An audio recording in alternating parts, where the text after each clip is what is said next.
దీని మీద? అంటే మీరు ఇవాళ సమావేశానికి వెళ్ళారు అని అంటే కేంద్ర ప్రభుత్వం చేస్తున్న ఆలోచనని వ్యతిరేకిస్తున్నారు అనేది క్లియర్, రైట్? కానీ మీ పాలసీ ఏంటి, ఎలా చేయాలని?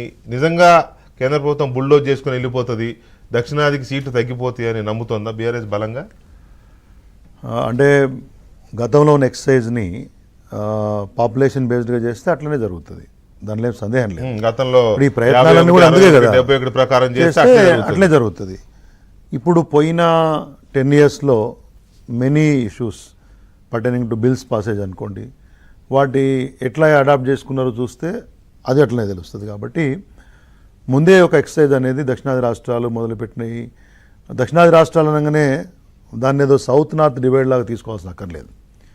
కేటీఆర్ గారి వాళ్ళు వెళ్ళిన తర్వాత పోస్ట్ ది మీటింగ్ చాలా క్లియర్గా, మీటింగ్ తర్వాత ప్రెస్ మీట్లో వీఆర్ ఇండియన్స్ ఫస్ట్, భారతీయులం కాదని అన్నారు. కానీ ఆయా రాష్ట్రాల యొక్క అస్తిత్వాన్ని మెయింటైన్ చేసుకోవడం, the identity of the concern state, protection of the identity of the concern state also must అని చెప్పారు. ఆ విషయాన్ని అర్థం చేసుకునే ఆ మ్యాగ్నానిమిటీ కేంద్ర నాయకత్వం దగ్గర ఉండాలి. కేంద్ర నాయకత్వం అంటే కేంద్ర ప్రభుత్వం దగ్గర ఒకటి. రెండవది, ఇవాళ స్ట్రైట్గా 2 పాయింట్స్ చెప్పారు కేటీఆర్. ఏం చెప్పారంటే, ఒకటి, మీరు the first point of contact ప్రజలకు ఎవరు? ఎమ్మెల్యేలు. కాబట్టి రాష్ట్రాల్లో ఎక్కడెక్కడైతే అవసరం ఉందో అక్కడ టెరిటోరియల్ అంటే మీ పార్లమెంట్ దాన్ని మార్చకుండా, పార్లమెంట్ మార్చకుండా ఎమ్మెల్యేల సంఖ్య పెంచండి. ఆంధ్రప్రదేశ్లో తెలంగాణ ఎట్లాగా డ్యూ ఉంది as per the bifurcation act, ఉంచి పార్లమెంట్ సభ్యుల సంఖ్య అట్లే పెంచండి, ఉంచండి, 543గా క్యాప్ చేయండి. రెండవది, నిజంగానే మీరు పెంచాలనుకుంటే నిజంగానే national average growth rate of the population, అంటే ఏ స్టేట్ ఆ స్టేట్ కాకుండా ఒకటి. రెండోది ఏంటంటే ఆయన చెప్పింది పాయింట్ ఏంటంటే ప్రోరేటా, ఇంతకుముందు చెప్పింది ప్రపోర్షన్. ఇప్పుడు మాకు మన దగ్గర ఒక 5% 60% సీట్లు పెరుగుతాయండి అనుకుందాం, ప్రోరేటా పెంచమని చెప్పారు. 60%, అవును, పెంచమని చెప్పండి. దట్స్ హౌ సంథింగ్ అది ప్రపోజ్ చేసినాం చాలా క్లియర్గా. అయితే దీంట్లో ఎవరికి అభ్యంతరం ఉండాల్సిన అవసరం లేదు.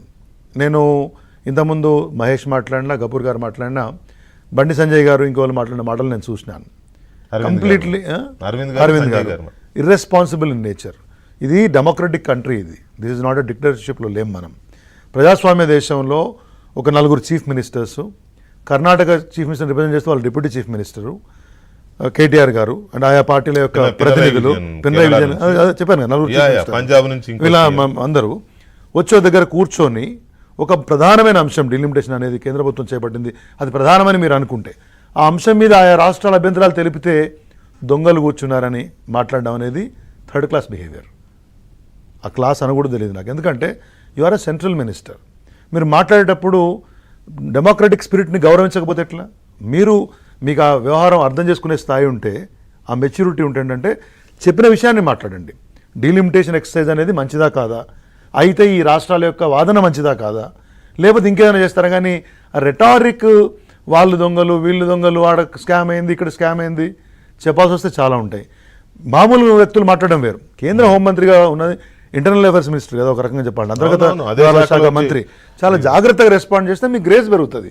అంతేగాని దేశంలో ఒక 5-6 రాష్ట్రాలు ఒక సమస్య మీద కూర్చుంటే అది కేంద్రానికి ఇష్టం లేకపోతే దాన్ని అడ్రస్ చేయాలి. ఇది ధిక్కారం కాదనేది. ఇప్పుడు చాలా సౌత్ నార్త్ కోసం కాదు, ఇప్పుడు రాజేంద్రంగా అర్థం చేసుకోవాలి. దక్షిణాది రాష్ట్రాలను టర్మ్ చేసుకోవడం ఎందుకు? మేజర్గా దక్షిణాది రాష్ట్రాలు నష్టపోతూ ఉన్నాయి. I demand today the BJP leaders, other party leaders who have not responded, TDP and Janasena also, మీరు బీజేపీతో ఉన్నారు కాబట్టే అని కాదు. ఇక్కడ ఇష్యూ బీజేపీయా, బీఆర్ఎస్ఆ, కాంగ్రెసా కాదు. దక్షిణాది రాష్ట్ర